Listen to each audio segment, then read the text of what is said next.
welcome to the latest episode of Therapy is a Joke podcast. This is Brandon. And this is Jake. Jake's sitting in on this one. Thank you for joining me. You're welcome. And you left your facial hair at home in places? I did. Some of it. Not all of it? Yeah, I mean... You got a nice little horseshoe going on? I've got enough. I've got more facial hair than No one's going to mess with us. For sure. most people here. Absolutely. And you're in a gang. Yep, that's true. A knife gang. Whatever. Right. Okay, so we are here with the guys from Ghost Crier. We're here with Nick and Aaron.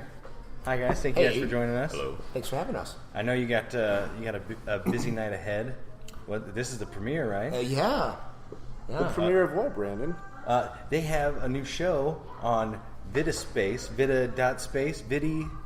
I feel like thehaunted.space. Yeah. We'll go with that That's one. even better. That's even better. That's like the direct line. Yeah. You don't need to go to vidi.space. That doesn't... That's A to B Those right there. are Cut not out even the words to middleman. me. Vidi.space is not a thing. But if you go to haunted.space, right? Yeah. Right. Then you can find the live premiere. You've done your research. Yeah, I pay attention, Brandon. We were talking before we started See, recording. gangs aren't all that bad. Some of them can be educational.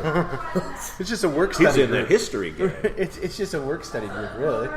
Okay, so you guys, yeah, you leave. Get the fuck out of here. We don't like girls on our podcast. This is all boys, guys. Yeah, this is the boys club. Right. He-Man woman haters. We talk about ghosts. Okay, so you guys are paranormal investigators. How long have you been doing this collectively, like together? Together 9 years. Well, we broke up a little bit. Not broke up, split It's up. been tumultuous. Well, Yeah. It wasn't quite a breakup. I don't know what you call it. This guy moved to Arizona. Nick was like, Wow. ghosts aren't real anymore. I'm like, shut up! I sad Hulk music right out of his life. You guys started seeing other investigators. Yeah, the whole thing. Then I realized I try to make every other investigator like Nick. It just wasn't working. You can't change people. Yeah. Found that out. Old dog, new trick. My ass. Aaron came back and Nick was in a coven. It's like, I gotta get him out. I'm a brother of the Lord now. Shaved head, robes, Can we swear on everything. this? Is this live? Oh yeah. Oh, you can have curses. It's okay. Well, Yeah, our parents aren't here. Right. Do whatever we want. We're adult people now, man. My mom's not watching. It's my stepdad, Larry. He's home. oh, he gonna beat you, boy. We'll get you good. So you guys have been doing it together for about I mean, 9 years? 9 years, I think. Good. But how long before that were you, I guess, looking into the paranormal by yourselves? Before you became Ghost Crier, I guess.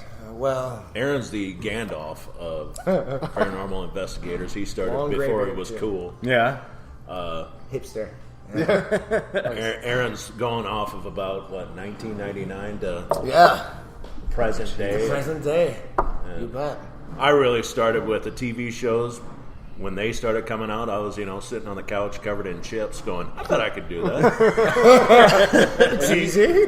Yeah. And you were right. And here we are. I've done it. And A bag of Doritos is a prerequisite. It is. There you go. It is. just a mouthful of Lay's tater chips going, I could do that. Actually, the standard diet of an investigator.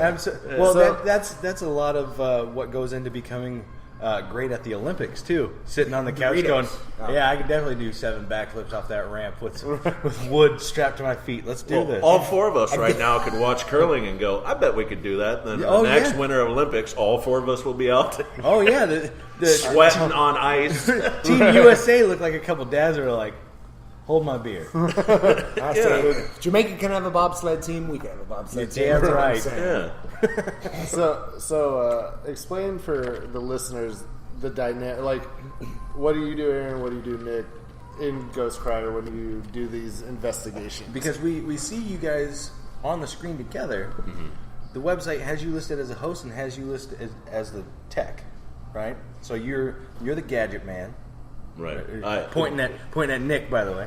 Basically, I have the most things that blink, beep, and light up. Gotcha. Yeah. Proton pack, pretty much on his back. That'd be cool. We should do something like that. Do a Ghostbusters. Oh, man. I've always been thinking about that. I'm down. Cool. That'd be hilarious. Work all the gadgets into like actual functioning Ghostbuster gear. With like a Show Hello up Kitty to a group backpack. event. Yeah, just Deadpool meets Ghostbusters. It has to talk like this or something. I mean, you have to really give it a... Yeah, you gotta sell it. Yeah. You're onto something. Deadpool and Deadbusters. Deadbusters. Damn. Yeah.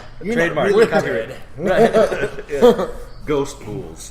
Well, of course, I labeled as the host. Yeah. The big thing was a lot of teams, and I get it. They have the lead investigator, lead Head of- interviewer, head of investigation. Yeah. And they have these titles, which are great. And of course, you need to, I think, differentiate, from your team on the specialties that they have. Yeah. But honestly, everyone within Ghost Crier are all leaders. So for me to say lead investigator, blah blah blah, investigator, da da da, founder, da da, it's all crap, honestly. Because at the end of the day, we're busting our ass trying to get good evidence in a very grounded, very scientific way, ones and zeros type of way. And Nick, by all definition, can lead this group, lead another group, lead any group. And same thing with me. So to give us, and same thing with the other behind the scenes team members, because we do have a historical interpreter, he interprets maybe, and a historian. He tells us the history of a building through interpretive dance. Yeah, that's used to be it's here. classy.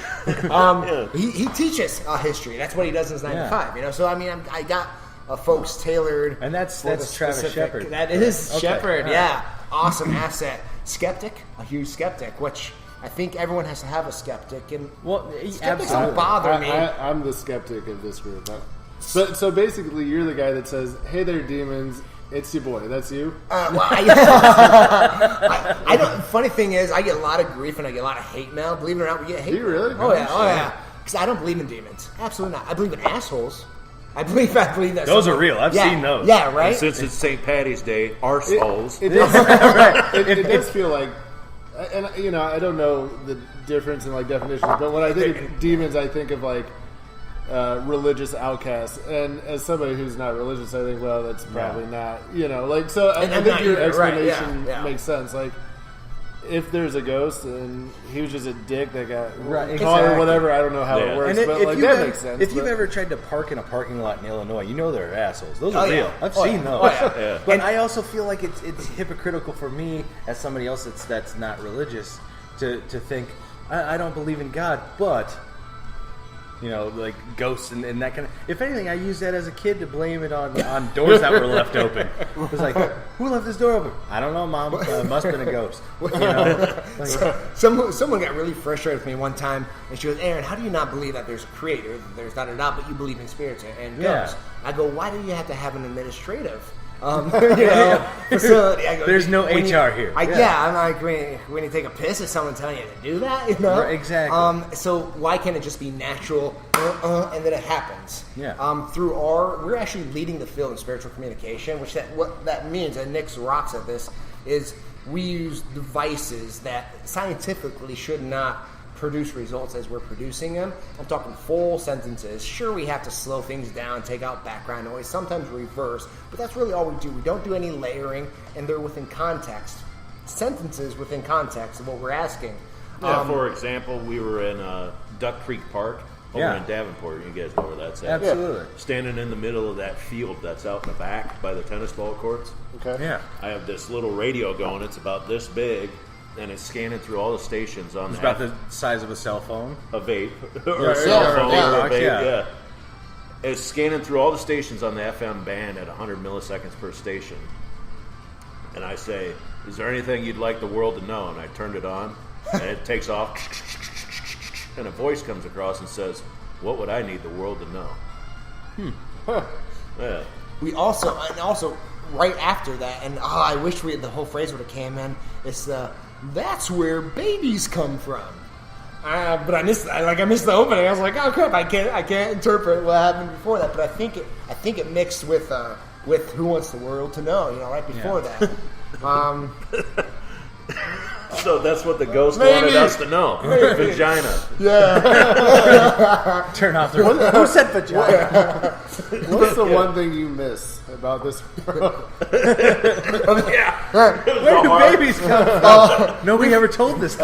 We've had someone that said they're a virgin before, and we asked the questions. And the funny thing is, a lot of these responses and a lot of like my direction are based off these actual conversations that we've had. Yeah. So it's not like I'm taking theories or taking guesses. I'm using a very complex way of thinking and understanding of my 19 years and next 9 years of doing this, and kind of getting the flow mastered-ish. So I understand what's natural and what's kind of more unnatural, and with these phrases and what they're sharing with us, that's kind of what I go by. And I've gotten there's no God, and you already knew that. I've gotten Aaron's not a pussy. It's true, guys. Ghosts. Answering the hard questions. If you guys don't mind, I want to take a step back. What got you interested in doing it? Because this is this is a career for you, right? At this point, it's getting awfully close. It's getting to that point. And, it definitely absorbs the both of us, right? Oh my gosh, yeah. So 40 hours. that's I was gonna say. I mean, even if it's not how you make your living just yet, I mean, it takes up a lot of your time. So what got you to that point where you're like, all right, this is something I could see myself doing full time. What was the motivation, I guess? I know for myself, I decided that about almost 3 years ago, I wanted this takes to a while anyway. see 60 minutes later, and that's so about 3 years ago or so, I decided to kind of sit down and actually took out a paper and the pros and cons of what my skills are. I'm like, okay, so what am I good at? What have I done career-wise? Because at this point, should I stick with my current job, which is an entry-level, style job that I can definitely develop in and move forward in, and it's a good career, but it's not anything that I saw myself doing. Again, I like it, I enjoy it, but you're not passionate about it. Yeah. What can I do? What are my skill sets? So what I go to college for, though I haven't completed it, but I do want to go back to college. If I go back to college, what do I want to focus on? And I just checked all the things, and I had television production, higher education there, full scholarship in theater. I started investigating researching investigation. I did about 2 years of book research before I even hit on site, because I was 17 when I started researching it because I had a fear of death. And I was a skeptic.